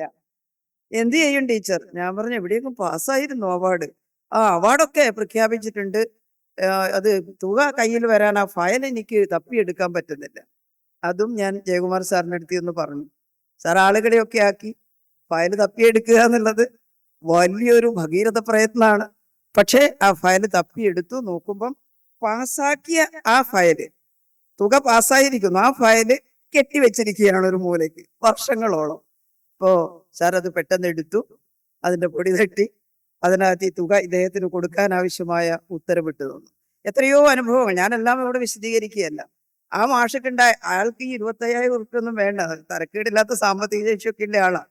പക്ഷെ അയാളുടെ ഏത് സമ്പത്തിനേക്കാളും ജീവിതത്തിൽ ഏറ്റവും മൂല്യമുള്ളത് ഈ അവാർഡ് തുകയാണ്. അതൊന്ന് കൈപ്പറ്റുക എന്നുള്ളത് ജീവിത സായുജ്യമാണ്. അത് നേടിയെടുക്കാൻ അദ്ദേഹത്തിന് സാധിച്ചു. അയാളുടെ ആ സന്തോഷാശ്രു കണ്ടപ്പോൾ എൻ്റെ കണ്ണിലും അശ്രു പൊടിഞ്ഞു എന്ന് പറയുന്നതാണ് ശരി, സന്തോഷം കൊണ്ട്. അപ്പൊ ഇതെല്ലാം ജീവിതത്തിൽ ഇത്തരം മുഹൂർത്തങ്ങൾ ഉണ്ടാകുമ്പോഴാണ് എന്താണ് ചെയ്യേണ്ടത്. ജനപ്രതിനിധി എന്ത് ചെയ്യണം, ഉദ്യോഗസ്ഥൻ എന്ത് ചെയ്യണം. പലപ്പോഴും എനിക്ക് അത്തരത്തിലുള്ള ഒരുപാട് അനുഭവങ്ങൾ ഉണ്ടായിട്ടുണ്ട്. എന്നാൽ എല്ലാം നിരസിക്കുന്ന ഉദ്യോഗസ്ഥന്മാരും ഉണ്ടാവും. അതൊന്നും അത്ര എളുപ്പമല്ല, ഇതൊന്നും തേടിയെടുക്കേണ്ട ആവശ്യമില്ല എന്നൊക്കെ പറയുന്നവരും ഇല്ലാതില്ല. ജയകുമാർ സാറ് IAS-കാർക്ക് ക്ലാസ് എടുക്കുന്നതൊക്കെ ഞാൻ കേട്ടിട്ടുണ്ട്, അത് യൂട്യൂബിലൂടെയൊക്കെ കണ്ടിട്ടുണ്ട്. അദ്ദേഹം നല്ല പാഠങ്ങൾ പഠിപ്പിക്കുന്നു. എങ്ങനെ നമുക്ക് പ്രശ്നങ്ങളുടെ കുരുക്കഴിക്കാൻ സാധിക്കും, എങ്ങനെ സൗമ്യമായി പെരുമാറാൻ സാധിക്കും, എങ്ങനെ നമ്മുടെ വാക്കുകൊണ്ട് മറ്റുള്ളവർക്ക് ആശ്വാസം ഉണ്ടാക്കാൻ കഴിയും. അത് പറയുക മാത്രമല്ല, പ്രാവർത്തികമാക്കി കാണിച്ചിട്ടുള്ളവരാണ്. അദ്ദേഹം നല്ല എഴുത്തുകാരനാണ്. എനിക്ക് ഓർമ്മയുണ്ട്, ഞാൻ 2ാമത്തെ തവണ MLA ആയ സമയത്താണെന്ന് തോന്നുന്നു, ഒരു ദിവസം ഇതുപോലൊരു പ്രശ്നത്തിന് അദ്ദേഹത്തെ കാണാൻ ചെന്നപ്പോൾ അദ്ദേഹം ഒരു കുഞ്ഞു പുസ്തകം എനിക്ക് തന്നു, അദ്ദേഹത്തിന്റെ കവിത, ഒരു കൊച്ചു കവിതാ സമാഹാരം. ഞാനത് കൊണ്ടുപോയി. അപ്പോഴാണ് ഇദ്ദേഹം എഴുത്തുകാരനാണെന്ന് എനിക്ക് മനസ്സിലാവുന്നത്. അതിനു മുമ്പ് അത് മനസ്സിലായിരുന്നില്ല. പക്ഷെ പിന്നീട് ജയകുമാർ സാറിന്റെ മനസ്സിൽ വിരിയുന്ന ഈ സാഹിത്യം, അതിൻ്റെ ഗൗരവവും അതിൻ്റെ ആർദ്രതയും നമുക്ക് കാണാൻ സാധിച്ചിട്ടുണ്ട്. എത്ര മനോഹരമായിട്ടാണ് അദ്ദേഹം ജീവിതത്തെ നോക്കിക്കാണുന്നത്. എല്ലാ പ്രയാസങ്ങൾക്കിടയിലും അദ്ദേഹത്തിന്റെ ചില വരികൾ നമുക്ക് വലിയ മനസ്സമാധാനം ഉണ്ടാകും. ടാഗോറിന്റെ ഗീതാഞ്ജലി തർജ്ജമ ചെയ്തു. കുറ്റബോധത്തോടെ ഞാൻ പറയുകയാണ്, ആ തർജ്ജമ എനിക്ക് വായിക്കാൻ കഴിഞ്ഞിട്ടില്ല. ഉറപ്പായിട്ടും ഞാനത് വായിക്കും. ഗീതാഞ്ജലി നമുക്കറിയാം, എന്തൊരു മനോഹരമായിട്ടാണ് പ്രകൃതിയെ രവീന്ദ്രനാഥ് ടാഗോർ നോക്കിക്കാണുന്നത്. എത്ര മനോഹരമാണ് രവീന്ദ്രനാഥ് ടാഗോറിന്റെ ഈശ്വര വിശ്വാസം. ഈശ്വരന്റെ പേരിൽ തമ്മിൽ കലഹിക്കുന്നവരെ കാണുമ്പോൾ പലപ്പോഴും നമുക്ക് തോന്നുന്നത് ടാഗോറിന്റെ വിശ്വാസം പോരെ. ആ ടാഗോറിന്റെ വിശ്വാസം ഉള്ളിൽ സൂക്ഷിക്കുന്ന ഒരു വിശ്വാസിയാണ് കെ ജയകുമാർ സാർ എന്നാണ് ഞാൻ മനസ്സിലാക്കിയിട്ടുള്ളത്. അതിമനോഹരമായിട്ടുള്ള വിശ്വാസം. ഒരുപാട് നേരം ദൈവത്തെ പ്രാർത്ഥിച്ച് പ്രത്യക്ഷപ്പെടുത്തുന്നതിനു വേണ്ടി തപസ്സിരിക്കുന്ന, അന്നപാനാദികൾ ഉപേക്ഷിച്ച് തപസ്സിരിക്കുന്ന ഒരു സാധുവിനോട്, സന്യാസിയോട് ടാഗോർ പറയുന്നത്, ഭജനം പൂജനം ആരാധനയും സദയം നീ നിർത്തുക സാധു. ഇതെല്ലാം ഒന്ന് നിർത്തിക്കൂടെ? ആഹാരം ഇല്ലാതെ ഇങ്ങനെ പ്രാർത്ഥിച്ചുകൊണ്ടിരിക്കുന്നത് എന്തിനാണ്? ഈശ്വര സാക്ഷാത്കാരത്തിനാണ്. അത്രേ ഉള്ളൂ. എന്നാൽ ഈശ്വരനെ ഞാൻ കാണിച്ചു തരാം. ടാഗോർ അദ്ദേഹത്തെ നയിച്ചത് ഒരു വയലിൽ കന്നുപൂട്ടിക്കൊണ്ടിരിക്കുന്ന ചെളി പുരണ്ട ഒരു കൃഷിവലനെയാണ്. സന്യാസി ഒന്ന് സംശയിച്ചു, ഇതാണോ ദൈവം? അദ്ദേഹം മനസ്സിൽ കാണുന്നത് ശംഖചക്ര ഗദാപത്മങ്ങളോടുകൂടി മുന്നിൽ പ്രത്യക്ഷപ്പെടുന്ന ഒരു ദൈവത്തിന്റെ ചിത്രമാണ്. അപ്പൊ ടാഗോർ പറഞ്ഞു, നമുക്ക് അന്നം ഉണ്ടാക്കി തരുന്ന ആളല്ല ദൈവമെങ്കിൽ മറ്റെന്താണ് ദൈവം? ആ ടാഗോറിന്റെ ഈശ്വര സങ്കല്പം ഉൾക്കൊള്ളാൻ സാധിക്കുന്ന ഒരു മനസ്സ് എത്ര നൈമല്യമുള്ളതും എത്ര ഉന്നതവുമായിരിക്കും എന്നുള്ളതാണ് കാണുന്നത്. ഗീതാഞ്ജലിയിലൂടെ അദ്ദേഹം കടന്നു വന്നത് പറഞ്ഞു. ചെറുപ്പത്തിൽ അച്ഛൻ പറഞ്ഞു ഗീതാഞ്ജലി വായിക്കാൻ, 10-17 വയസ്സുള്ളപ്പോൾ. അദ്ദേഹം പറഞ്ഞത് ഗീതാഞ്ജലി വായിച്ചിട്ട് എനിക്കൊന്നും മനസ്സിലായില്ല എന്നാണ്. കുറെ കഴിഞ്ഞപ്പോൾ ഗീതാഞ്ജലി അദ്ദേഹത്തെ പിന്തുടർന്നു. പിന്നെ ഗീതാഞ്ജലി വായിക്കുക മാത്രമല്ല, ടാഗോറിന്റെ സങ്കല്പത്തിലേക്ക് അദ്ദേഹം ഇറങ്ങിച്ചെന്നു. ഗീതാഞ്ജലി കവികൾ വായിക്കുന്നത് അതിൽ നിന്ന് കവിത പകർത്താനല്ല എന്ന് ജയകുമാർ സാർ പറഞ്ഞു. പക്ഷേ കവിത വരും. ഗീതാഞ്ജലിയിലേക്ക് ആണിറങ്ങിയാൽ ഇത്ര മനോഹരമാണ് അവിടുത്തെ ഗാനാലാപന ശൈലി. ഈ പ്രപഞ്ചം അങ്ങ് സൃഷ്ടിച്ചത്, പല വിശ്വാസങ്ങളുണ്ട്. അതിൽ ഏതോ ഒരു വലിയ ശക്തി ഈ പ്രപഞ്ചത്തെ സൃഷ്ടിക്കുന്നു എന്ന് വിശ്വസിച്ചാൽ തന്നെ അത് ഒരു പ്രത്യേക തരത്തിലുള്ള വിശ്വാസം. മറ്റുള്ളവരാരെയും അടുപ്പിക്കരുത്, ഇത് മാത്രമാണ് ശരിയെന്ന് പറയുന്ന സങ്കുചിതമായിട്ടുള്ള ഒരു വിശ്വാസമല്ല. ഇത്ര മനോഹരമായിട്ടുള്ള ഈ പ്രപഞ്ചത്തിന്റെ ഒരു ചിത്രരചനാ രീതി, അതിനെ എങ്ങനെ രചിച്ചെടുത്തിരിക്കുന്നു എന്നുള്ള കൗതുകം, പുഴകളും മലകളും പൂക്കളും ഒക്കെ ആയിട്ടുള്ള അതിമനോഹരമായിട്ടുള്ള പ്രപഞ്ചത്തിന്റെ സൗന്ദര്യം അത് ആവാഹിച്ചെടുത്തതാണ് ഗീതാഞ്ജലി. അതിലൂടെ ഇറങ്ങിച്ചെല്ലുമ്പോൾ ജയകുമാർ സാർ പറഞ്ഞതുപോലെ അല്പം സർഗപ്രതിഭ ഉള്ളിലുള്ളവർക്ക്, എല്ലാവർക്കും അല്ല, ഉള്ളിൽ സർഗവാസനയുള്ളവർക്ക് കവിത വരും എന്ന കാര്യം ഉറപ്പാണ്. അതുകൊണ്ടാണ് ജയകുമാർ സാറിന് ഇത്ര നൈർമല്യത്തോടുകൂടി എഴുതാൻ സാധിക്കുന്നത്. ഞാൻ അദ്ദേഹത്തിന്റെ കവിതകൾ ചിലപ്പോൾ നല്ല സമ്മർദ്ദം, മാനസിക സമ്മർദ്ദം വരുമ്പോഴൊക്കെ എടുത്ത് കേൾക്കും. വയലാറിനെ കേൾക്കാറുണ്ട്, കുമാരനാശാനെ കേൾക്കാറുണ്ട്.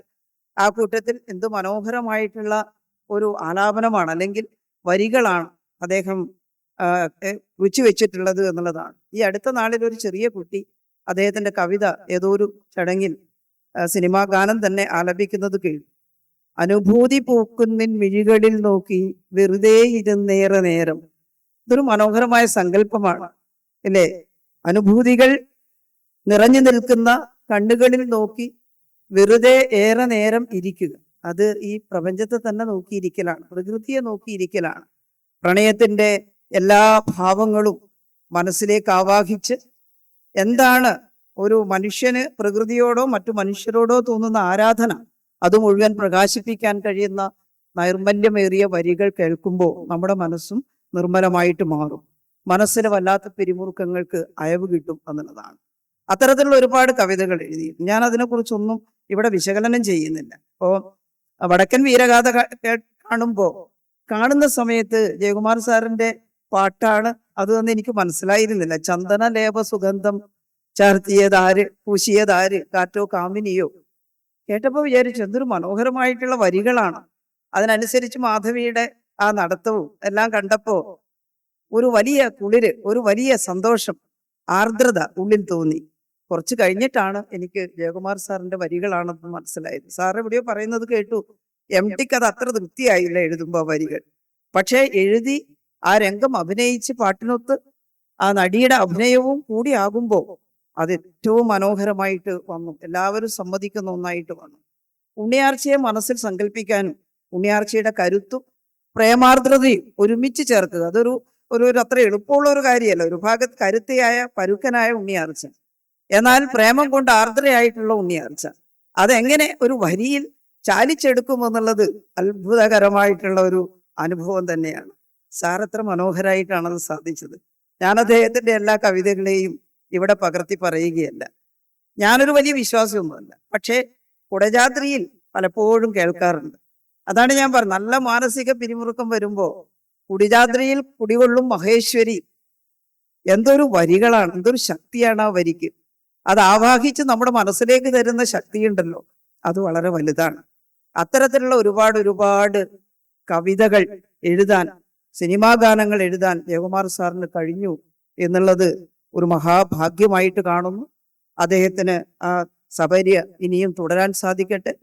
അദ്ദേഹത്തിൽ നിന്ന് ഇനിയും അത്തരത്തിലുള്ള ഒരുപാട് കവിതകളും അതുപോലെ തന്നെ എഴുത്തുകളും പ്രഭാഷണങ്ങളും ഒക്കെ ഉണ്ടാവട്ടെ എന്ന് ആഗ്രഹിക്കുന്നു.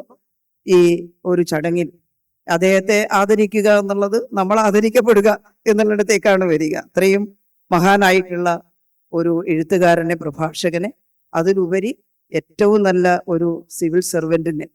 അദ്ദേഹം ചീഫ് സെക്രട്ടറി ഒക്കെ ആയിരുന്ന സമയത്ത് ഒരുപാട് കാര്യങ്ങൾ നമ്മുടെ കേരളത്തിന് വേണ്ടി ചെയ്തു. അതെല്ലാം ഞാനിവിടെ പകർത്തി പറയുന്നില്ല. അങ്ങനെ ബഹുമുഖ പ്രതിഭയായിട്ടുള്ള സാറിന്, കെ ജയകുമാർ സാറിന്, നമ്മളെല്ലാം അങ്ങേയറ്റം ആദരിക്കുന്ന ജയകുമാർ സാറിനെ എല്ലാ ആശംസകളും അർപ്പിക്കുന്നു. അദ്ദേഹത്തെ ആദരിക്കാൻ തീരുമാനിച്ച ജയൻ കലാ സാംസ്കാരിക സമിതിക്ക് വീണ്ടും അതിന്റെ പേരിൽ അഭിനന്ദനം അർപ്പിക്കുന്നു.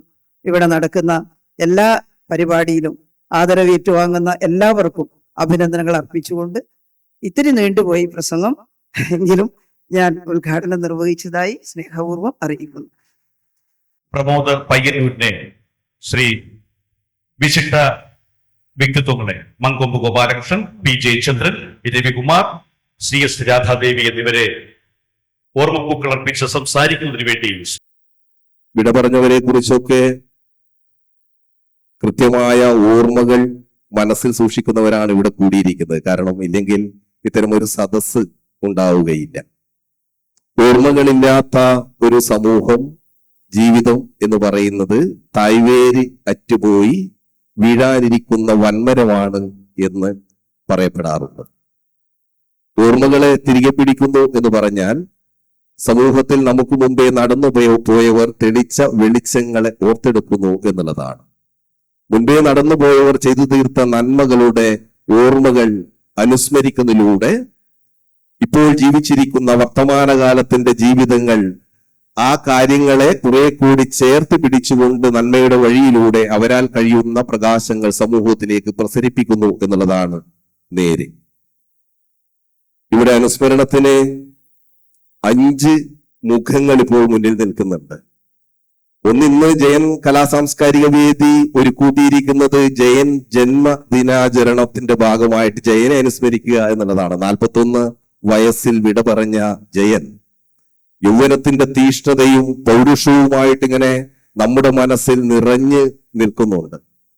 ഞാൻ 8ാം ക്ലാസ്സിലൊക്കെ പഠിക്കുമ്പോഴാണ് കോളിളക്കം എന്ന് പറയുന്ന സിനിമയിൽ ജയൻ അതിന്റെ അഭിനയ തികവിന് വേണ്ടി, അതിന്റെ പെർഫെക്ഷന് വേണ്ടി IV ശശി ഒക്കെയുള്ള സംവിധായകരുടെ സാന്നിധ്യത്തിലുള്ള ഒരു ചിത്രീകരണത്തിന്റെ വേളയിൽ മരിച്ചത് എന്ന്, കാലം ജയൻ എന്ന് പറയുന്ന ജീവിതത്തെ അപഹരിച്ചത് എന്ന് അറിയാൻ കഴിഞ്ഞു. അന്ന് ചെറുപ്പക്കാരുടെ ഇടയിലും വിദ്യാർത്ഥികളുടെ ഇടയിലും ഒക്കെ ഞാനിപ്പോഴും ഓർക്കുന്നുണ്ട്. ഒരു ദിവസം ജയൻ മരിച്ചിട്ട് ഒരു 3 മാസം കഴിഞ്ഞ് ഒരു ദിവസം എല്ലാവരും കൂടി ചേർന്നിട്ട് പറഞ്ഞു ഇന്ന് സ്കൂളില്ല, അന്ന് സ്കൂളില്ല, സമരം എന്നൊക്കെ പറയുമ്പോൾ ഉണ്ടാവുന്ന സന്തോഷമുണ്ടല്ലോ. അപ്പൊ എന്താണ് കാരണമെന്ന് അന്വേഷിച്ച് നമ്മളൊക്കെ നിന്നപ്പോൾ പറഞ്ഞു ജയൻ അമേരിക്കയിലുണ്ട്, അമേരിക്കയിൽ ജയൻ ജീവിച്ചിരിപ്പുണ്ട്, അതുകൊണ്ട് ഇന്ന് അതിന്റെ ആഹ്ലാദത്തിന്റെ ഭാഗമായിട്ട് ഇന്ന് സ്കൂളില്ല. വിദ്യാർത്ഥികളൊക്കെ ആഹ്ലാദത്തോടുകൂടി അങ്ങനെ നിൽക്കുന്ന സമയത്ത് ചൂടൽ വടിയുമായിട്ട് ഹെഡ് മാസ്റ്റർ കരുണാകരൻ മാഷ് വന്നു. എല്ലാവർക്കും അടി കിട്ടി, എല്ലാവരും ക്ലാസ്സിലേക്ക് പിരിഞ്ഞു.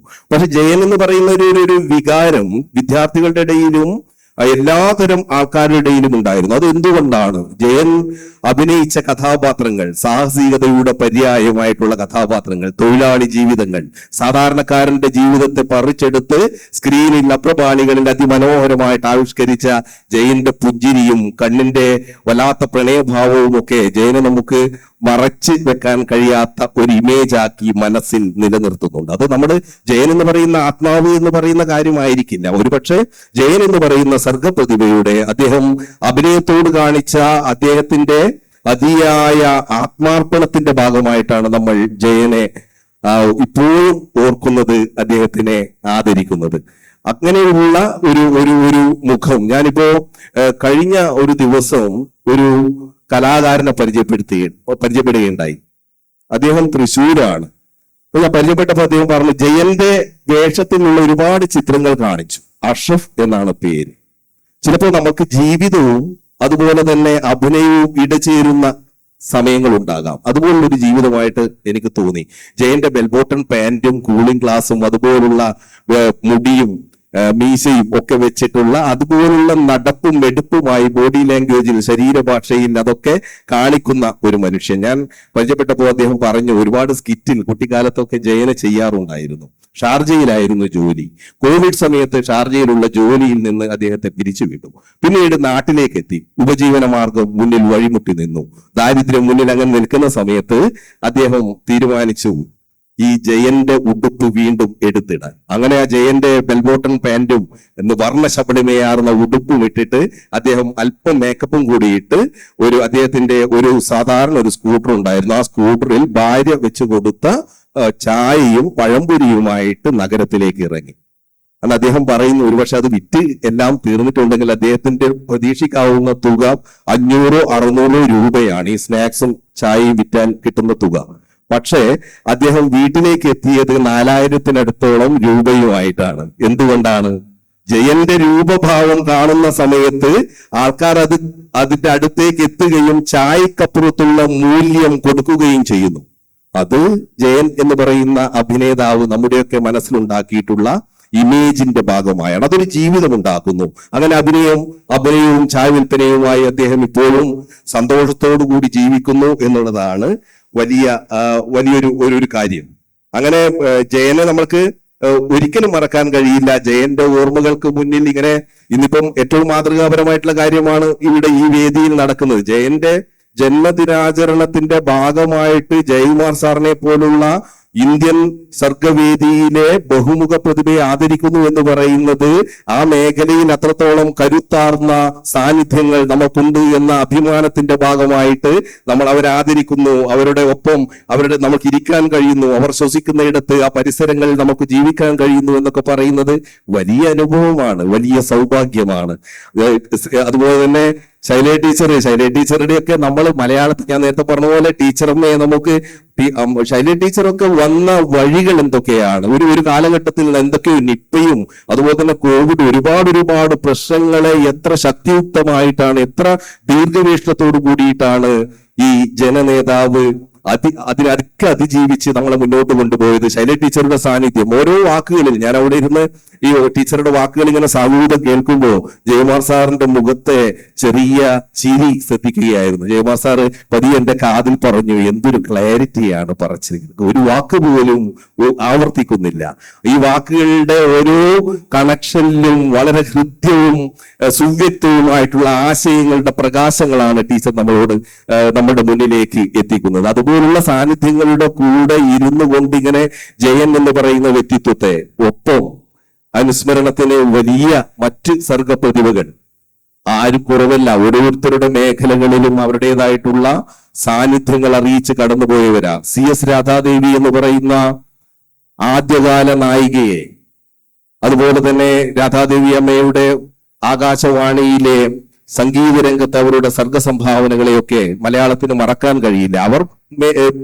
അവർ ഏത് രംഗത്താണോ വർത്തിച്ചത് ആ മേഖലയിൽ വളരെ ശക്തമായിട്ടുള്ള സംഭാവനകൾ നൽകി കടന്നുപോയ വ്യക്തിത്വമാണ് CS രാധാദേവി അമ്മ. ഒരുപക്ഷെ ഞാൻ ജയൻ സാംസ്കാരിക വേദിയുടെ പ്രസിഡന്റ് വന്നപ്പോൾ ഞാൻ പറഞ്ഞിരുന്നു രാധാദേവി അമ്മയെ ഓർക്കണം എന്ന്.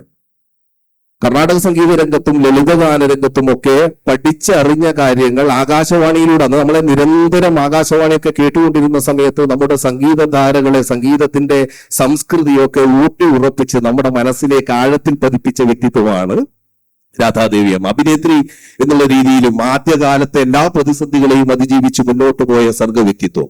വേണ്ടത്ര മലയാളം ഓർക്കപ്പെട്ടിട്ടില്ല.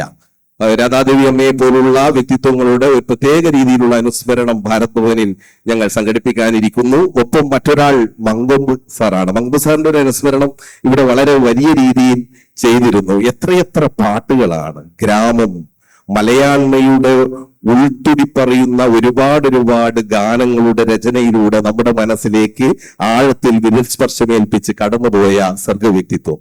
മറ്റൊരാൾ മലയാളത്തിന്റെ പ്രിയപ്പെട്ട ഭാവഗായകനാണ്. പാടി തീരാതെ പാടിയ പാട്ടുകൾ നമ്മൾ വീണ്ടും കേൾക്കുമ്പോൾ മധുരിതമായ പാട്ടുകളുടെ ആകാശങ്ങളിലേക്ക് നമ്മൾ ഇങ്ങനെ മനസ്സിൽ ചിറകടിച്ച് പറക്കാൻ പ്രേരിപ്പിക്കുന്ന അതിമധുരമായിട്ടുള്ള ഗാനങ്ങളുടെ ആലാപനത്തിന്റെ സൗകുമാര്യം നമ്മളിലേക്ക് എത്തിച്ച പ്രിയപ്പെട്ട ഭാവഗായകൻ P. ജയേന്ദ്രൻ സാർ. അതുപോലെ രവികുമാർ എന്ന് പറയുന്ന മനുഷ്യർ റൊമാൻറ്റിക് ആണ്, അടിമുടി റൊമാൻറ്റിക് ആണ്. നമ്മൾ ഈ ചോക്ലേറ്റ് ഇമേജ് എന്നൊക്കെ പറയാറുണ്ട് ചിലപ്പോൾ സിനിമയിൽ. ഒരുപക്ഷെ ടിപ്പിക്കൽ ആയിട്ടുള്ള ക്യാരക്ടേഴ്സിനെയാണ് ചെയ്തതെങ്കിലും ചെയ്ത കഥാപാത്രങ്ങളെ തന്മയത്വത്തോടു കൂടിയിട്ട് അവതരിപ്പിച്ച വ്യക്തിത്വം. ഒരുപാട് സിനിമകളിൽ അത് മറ്റ് അന്യഭാഷകളിലൊക്കെ അഭിനയിച്ചിട്ടുണ്ട്. അതുപോലെ തന്നെ സീരിയൽ രംഗത്ത് അഭിനയിച്ചിട്ടുണ്ട്. തങ്ങൾ കടന്നു വരുന്ന മേഖലകളിൽ സർഗമുദ്രകൾ പതിപ്പിച്ച് കടന്നുപോയ വലിയ വ്യക്തിത്വങ്ങളുടെ ഓർമ്മകളെ തിരികെ പിടിക്കാനാണ് ജയൻ സാംസ്കാരിക വേദി ഈ ഓർമ്മ കൂട്ടായ്മയിലൂടെ ശ്രമിക്കുന്നത്. ഇനി വരാനിരിക്കുന്ന പാട്ടുകളൊക്കെ ഇവരെ നമ്മുടെ മനസ്സിലേക്ക് വീണ്ടും എത്തിക്കും. അവരുടെ ചിരികളും അവരുടെ വരികളും അവരുടെ ഓർമ്മകളും ഒക്കെ നമ്മുടെ മനസ്സിലേക്ക് നിറക്കും. അതുകൊണ്ട് ഇവിടെ ഓർമ്മ പ്രഭാഷണത്തെ നീട്ടുന്നില്ല. നിങ്ങളുടെ മനസ്സുകളിലേക്ക് ഈ സർഗ വ്യക്തിത്വങ്ങളുടെ ഓർമ്മകൾ നിറച്ചു വെച്ചുകൊണ്ട് ഈ വലിയ പ്രതിഭകളുടെ ഓർമ്മകൾക്ക് മുന്നിൽ ഹൃദയത്തിൽ നിന്ന് പറിച്ചെടുത്ത ചെമ്പനീർ പൂക്കൾ അർപ്പിച്ചുകൊണ്ട് നിർത്തുന്നു. സ്നേഹം, നന്മ. ആദരവേറ്റുവാങ്ങിയ ശ്രീ K. ജയകുമാർ സാർ മറുപടി പ്രസംഗം നടത്തുന്നു. സാറിനെ സ്നേഹപൂർവ്വം ക്ഷണിക്കുന്നു. ഈ സംഘാടകരോട് ഞാൻ ഇവർ വന്നപ്പോൾ ചോദിച്ചുവല്ലോ എങ്ങനെയാണ് ആദരിക്കുന്നത്, ഞാനിവിടെ ഒന്നും ചെയ്തില്ലല്ലോ എന്ന് പറഞ്ഞതിന്റെ ഒരു മറുപടി പോലെയാണ് ടീച്ചറിന്റെ പ്രഭാഷണം നമുക്ക് അനുഭവപ്പെട്ടത്. അത് ഈ അടുത്ത കാലത്ത് കിട്ടിയ പുരസ്കാരങ്ങളെക്കാളും ആദര സമ്മേളനങ്ങളെക്കാളും എല്ലാം ഞാൻ വളരെ അമൂല്യമായി എന്റെ ഹൃദയത്തിൽ ടീച്ചറുടെ വാക്കുകൾ സൂക്ഷിക്കുന്നു എന്ന് മാത്രം പറയുന്നു. പ്രസംഗിക്കാനൊക്കെ പോകുന്ന ഒരാൾ എന്നുള്ള നിലയ്ക്ക് എനിക്ക് അസൂയ ഉണ്ടായില്ലെങ്കിലും വിസ്മയം ഉണ്ടായിരുന്നു. ടീച്ചർ ഓരോ വാക്കും പറയുമ്പോൾ ഓരോ വാക്യത്തിന്റെയും പൂർണ്ണത, സാധാരണ പ്രസംഗിക്കുമ്പോ നമ്മൾ ഒരു വാക്യം പൂർത്തിയാക്കുന്നതിന് മുമ്പ് അടുത്തൊരു വാക്യം വരും, തിരമാല വരുന്നത് പോലെയാണ്.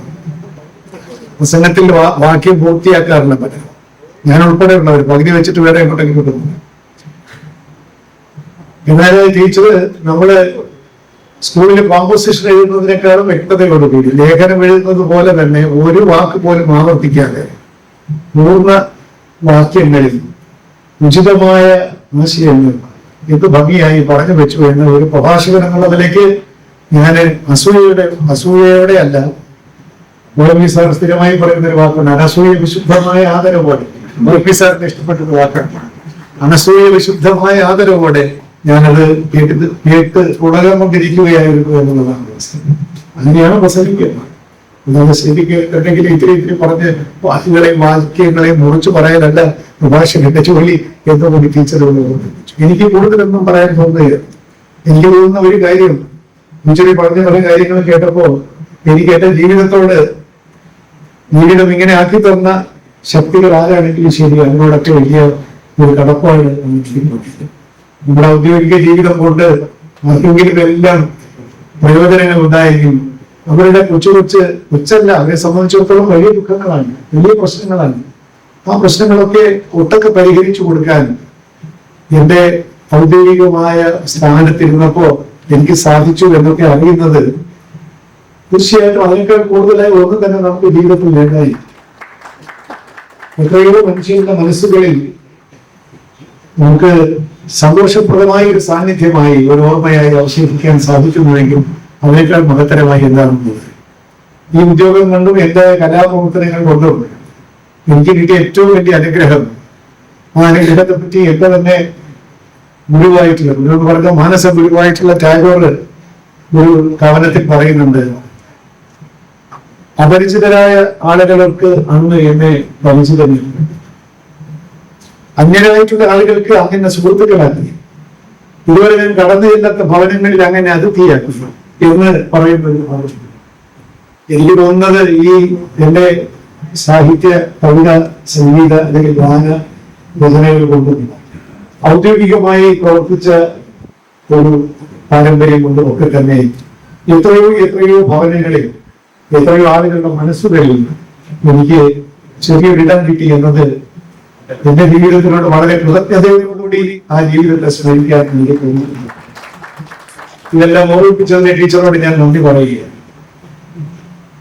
അല്ലാതെ ജീവിതം കൊണ്ട് നമുക്ക് എന്താണ് ഏറ്റവും കൂടുതൽ ആർജിക്കാനുള്ളത് എന്ന് ചോദിച്ചാൽ, നമുക്ക് പണ്ട് റോബർട്ട് ഫോസ്റ്റിന്റെ ഒരു കവിതയുണ്ടല്ലോ, നാട്ടിലുള്ള രണ്ട് പാതയുണ്ടായിരുന്നു, ഒരു പാത തിരഞ്ഞെടുക്കാം, മറ്റൊന്നും തിരഞ്ഞെടുക്കാം, അവസാനം ആരും അധികം സഞ്ചരിക്കാത്ത ഒരു പാതയിലൂടെ ഞാൻ സഞ്ചരിച്ചു എന്ന് പറയുന്നത് പോലെ ഓരോ സന്ദർഭത്തിലും നമുക്ക് തികച്ചും സ്വാർത്ഥമായി അവനവന്റെ സുഖത്തിന് വേണ്ടി മാത്രം, അവനവന്റെ സൗകര്യത്തിന് വേണ്ടി മാത്രം നമുക്ക് തീരുമാനങ്ങൾ എടുക്കാം.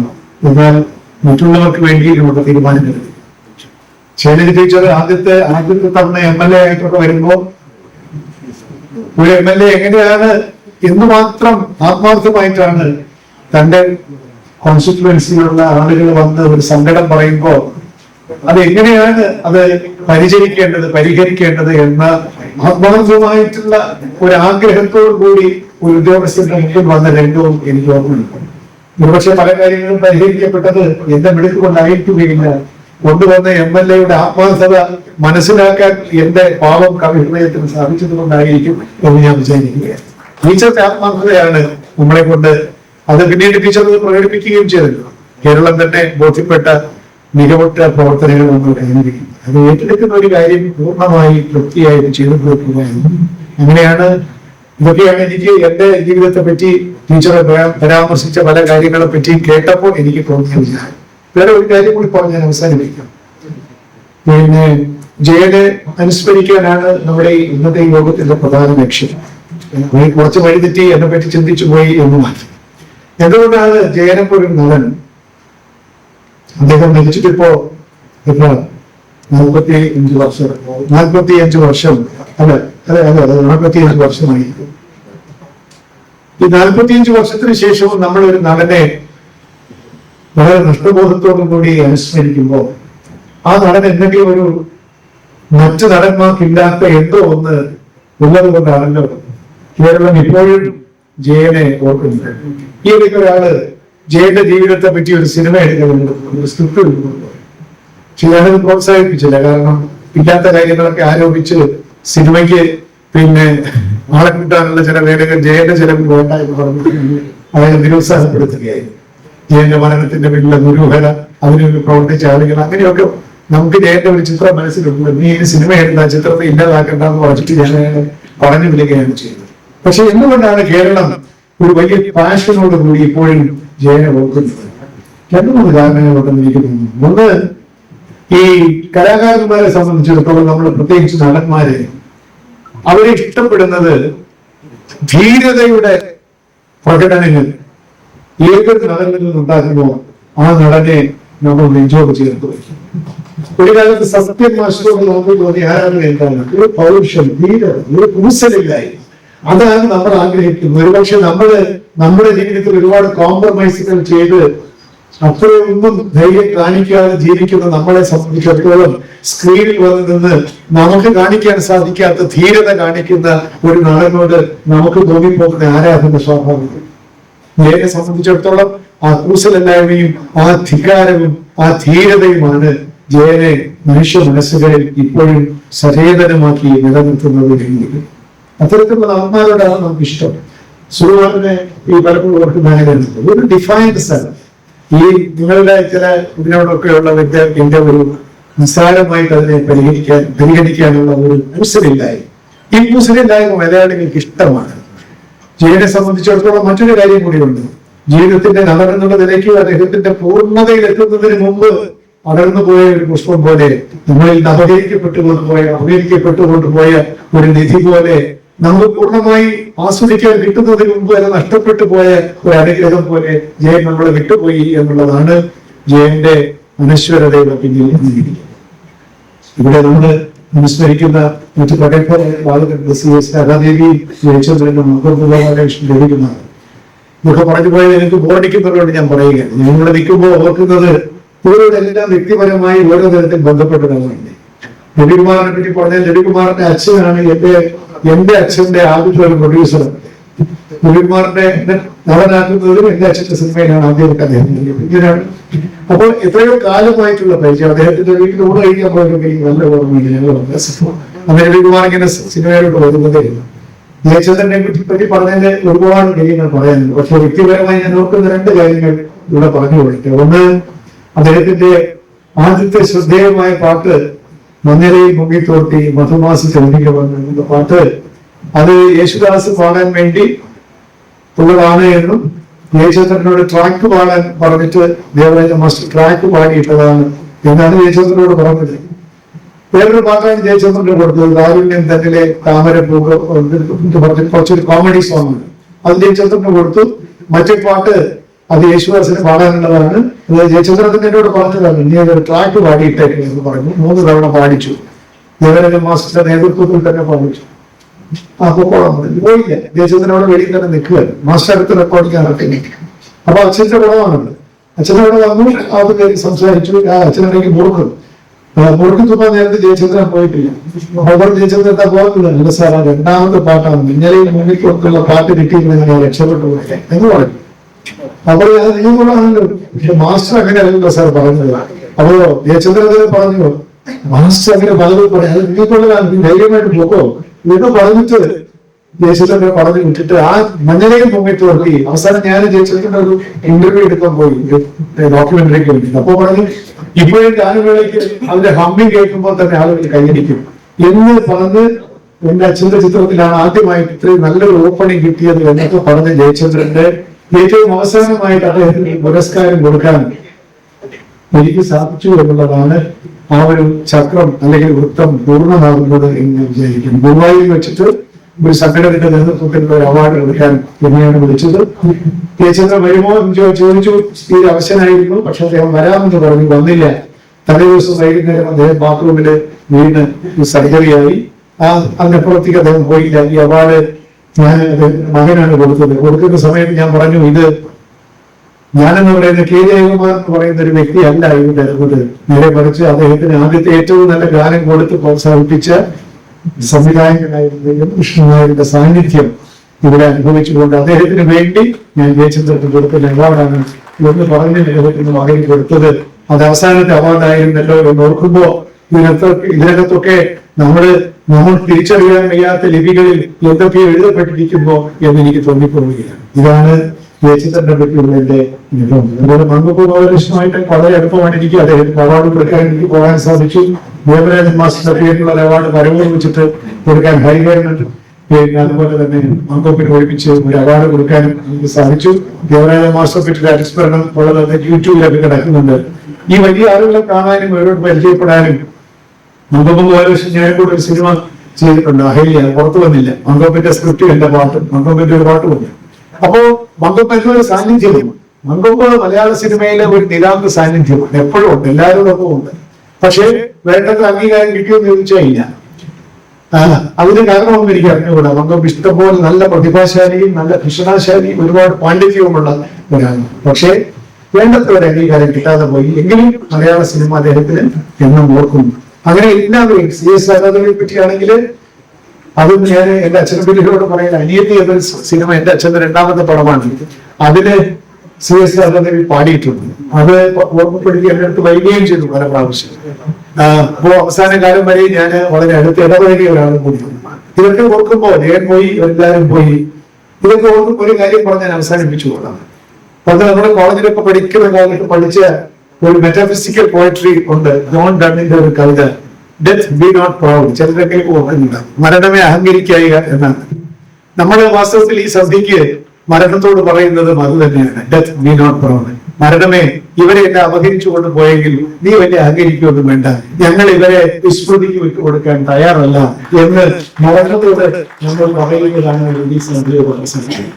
നമുക്ക് ഇഷ്ടപ്പെട്ടവരെ നീ അപകരിച്ചുകൊണ്ട് പോയാലും ഞങ്ങൾ വിട്ടുതരാൻ തയ്യാറല്ല, ഞങ്ങളുടെ സ്മരണകളിൽ അമരരായി അവർ ജീവിക്കുമെന്ന് മരണത്തിന്റെ മുഖത്ത് നോക്കി നമ്മൾ പറയുന്ന ഈ സന്ധ്യയിൽ പങ്കെടുത്തുകൊണ്ട് എന്നെ നിങ്ങൾ ആദരിച്ചതിനും ഇത്തരത്തിലുള്ള അവസരം തന്നതിനും ടീച്ചറുടെ ഉജ്ജ്വലമായിട്ടുള്ള ഒരു പ്രഭാഷണം കേൾക്കാനും പഴയ നല്ല കാര്യങ്ങൾ ചെയ്തതൊക്കെ ഓർമ്മപ്പെടുത്തിയത് ഒരിക്കൽ കൂടി അറിയാനും ഒക്കെ സാധിച്ചതിൽ എല്ലാവരെയും സാക്ഷി നിർത്തി എല്ലാവർക്കും നന്ദി പറഞ്ഞുകൊണ്ട് എന്റെ വാക്കുകൾ നിർത്തുന്നു. നന്ദി. വേണമെങ്കിൽ ഓർത്തിരിക്കാം, വേണ്ടാത്തവർക്ക് കളയാം, കേൾക്കുന്നവർക്ക് കേൾക്കാം, കേൾക്കാത്തവർക്ക് കേൾക്കാതിരിക്കാം. ഏത് അഭിപ്രായ സ്വാതന്ത്ര്യത്തോടു കൂടി നമുക്കതിനെ എടുക്കാൻ ഉള്ള ഇത് നമ്മുടെ കയ്യിൽ മാത്രമാണ്. പക്ഷേ നമ്മളൊരു പരിപാടികൾക്ക് പോകുമ്പോൾ സ്വാഭാവികമായിട്ട് ഇവിടെ കണ്ട ഒരു പ്രത്യേകത, ഇപ്പൊ ജയനെ പറ്റി ഞാൻ ഇവിടെ ഇനി എത്ര പ്രസംഗിച്ചിട്ടും കാര്യമില്ല. നിങ്ങൾ തന്നെ കേട്ടതാണ്, സ്വാഗതം പറഞ്ഞ സമയം മുതൽ ഇത്രയും നേരവും അല്ലെങ്കിൽ കാലാകാലങ്ങളായിട്ട് ഇതിൽ മെമ്പർഷിപ്പ് ആയിട്ടുള്ളവർ അല്ലെങ്കിൽ മലയാളികൾ ജയനെ എങ്ങനെയാണ് ഓർക്കുന്നതെന്നുള്ളത്.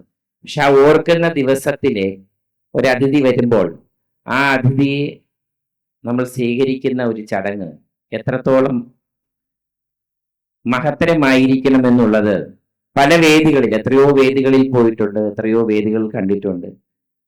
ഒരുപക്ഷെ നമ്മൾക്ക് തന്നെ പേരില്ലെങ്കിൽ അല്ലെങ്കിൽ നമ്മുടെ തന്നെ പേര് വേണ്ടത്ര രീതിയിൽ ബോൾഡ് ചെയ്ത് വെച്ചിട്ടില്ലെങ്കിൽ അല്ലെങ്കിൽ വിളിക്കാൻ താമസിച്ചു പോയെങ്കിൽ അല്ലെങ്കിൽ ക്ഷമയോടുകൂടി വേദിയിൽ ഇരിക്കാൻ ഒക്കെ ബുദ്ധിമുട്ടുള്ള ആളുകളെ നമ്മൾ കണ്ടിട്ടുണ്ട്. ഞാൻ ഉൾപ്പെടെയുള്ള ആണ് പറഞ്ഞത്. പക്ഷെ അതിനെയൊക്കെ വിപരീതമായി എത്രയോ സ്ഥാനമാനങ്ങൾ, എത്രയോ സമൂഹത്തില് എത്രയോ കാര്യങ്ങൾ ചെയ്തിട്ടുള്ള വ്യക്തികൾ. അവരിൽ ഏറ്റവും പ്രധാനപ്പെട്ട ജയകുമാർ സാറിന്റെ എളിമയാർന്ന ഒരു ഭാഗം ഞാൻ ഇന്ന് കാണുകയും ആ ഭാഗത്തെ മനസ്സിലെടുക്കാൻ ഒരു ഗുരുവിനായിട്ട് അദ്ദേഹത്തെ കണ്ടു നമുക്ക് എടുക്കാൻ പറ്റുന്ന ഏറ്റവും നല്ലൊരു പാഠം പറഞ്ഞു വെച്ചിട്ടാണ് അദ്ദേഹം ഇവിടെ നിന്ന് ഇപ്പോൾ പോയത്.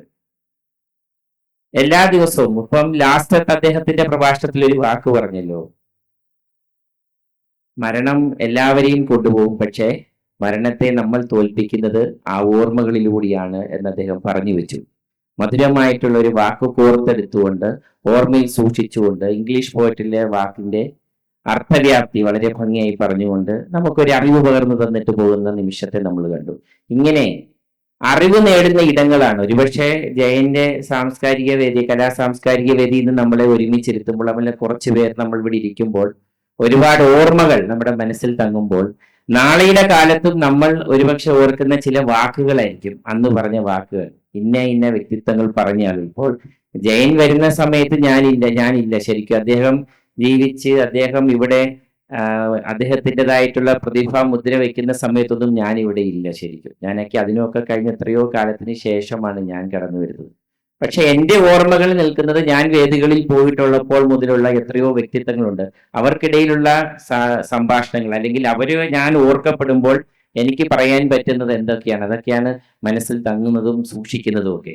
ഇത് ജീവിതത്തിന്റെ ഏറ്റവും നല്ല മുഹൂർത്തങ്ങളാണ്. ഇപ്പം തെക്കൻ സ്റ്റാർ ബാദ്ഷാക്ക ഇവിടെ ഇരിക്കുന്നതും കണ്ടിട്ടുണ്ട്. എത്രയോ പരിപാടികൾ ആസൂത്രണം ചെയ്യുകയും എത്രയോ പരിപാടികൾ ഈ തിരുവനന്തപുരത്ത് തന്നെ സാംസ്കാരിക വേദികൾ ഉണ്ടാക്കുകയും ചെയ്യുന്ന ഒരു വ്യക്തിയാണ്.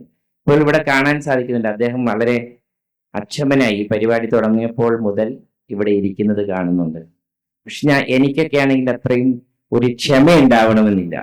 ഒരുപക്ഷെ വിളിച്ചിട്ടില്ലാത്ത വേദിയിൽ പോകുന്നത് ശരിയാണോ, എങ്ങനെ അവിടെ പോകും, അവിടെ പോയാൽ എത്ര സമയം ഇരിക്കണം, അതൊക്കെ വിട്ടിട്ട് കുറെ പാഠങ്ങൾ പഠിക്കാനുള്ള ഒരു ഇടമാണ് സാംസ്കാരിക വേദികൾ. കുറെ അനുഭവങ്ങൾ പങ്കിടാനുള്ള ഒരിതാണ്. വേണ്ടവർക്ക് പഠിക്കാൻ ആദ്യം പറഞ്ഞില്ലേ, വേണ്ടാത്തവർക്ക് തള്ളിക്കളയാം. പക്ഷെ ക്ഷമയോടുകൂടി ഇതിനെല്ലാം കാണുന്ന, അല്ലെങ്കിൽ അത്തരം വേദികളെ എല്ലാം പോയി കണ്ടുപഠിച്ച് മനസ്സിലാക്കുന്നത് വളരെ വളരെ വളരെ വലിയ ഒരു കാര്യമാണ് ജീവിതത്തിൽ എന്നുള്ളത് ഓർമ്മപ്പെടുത്തുകയാണ്.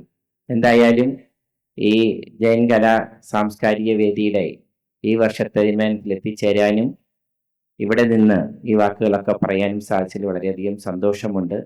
മലയാളികൾക്ക് മറക്കാൻ കഴിയാത്ത ഒരു അതുല്യ പ്രതിഭ, ആ പ്രതിഭയുടെ ഓർമ്മ ദിവസത്തിൽ നമുക്ക് എല്ലാവർക്കും ഒത്തൊരുമിക്കാൻ സാധിച്ചത് ഒരു മഹത്തായ കാര്യമാണെന്ന് വിശ്വസിച്ചുകൊണ്ട് മഹത്തായ രീതിയിലുള്ള പ്രഭാഷണങ്ങൾ കേൾക്കാൻ സാധിച്ചു എന്നുള്ളത് കൊണ്ട് ഞാൻ എൻ്റെ വാക്കുകൾ നിർത്തുന്നു. നന്ദി, നമസ്കാരം.